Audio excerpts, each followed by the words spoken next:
you don't find very many passionate people in today's culture. What is it that stirs you, aggravates you? What is it that fires you up concerning this culture? And how would you want to change this culture? Where does this culture need to be changed?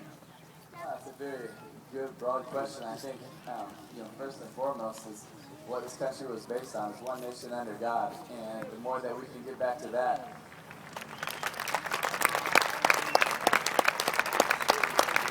I believe the better we'll be.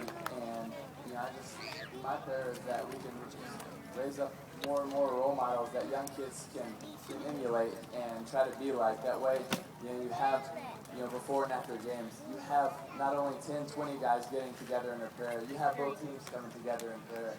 And, I think the more that we can start that, I think, the more exciting, football and sports will be, and the more role models we'll have for young kids. Fantastic.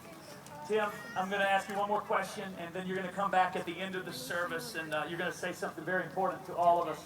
But the question I have is, when did Jesus become real to you? At what age did you maybe understand the gospel for the first time?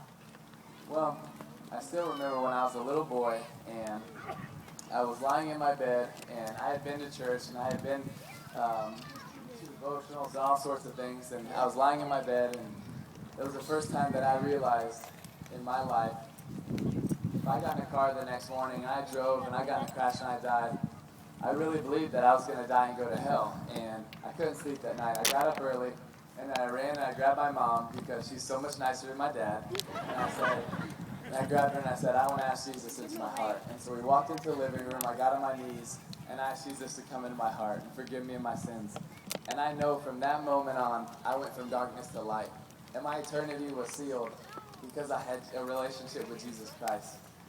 And he came in and he forgave me my sins. And I was so thankful for that. And my life was eternally changed. And I'm eternally grateful. Can someone do that? Yeah.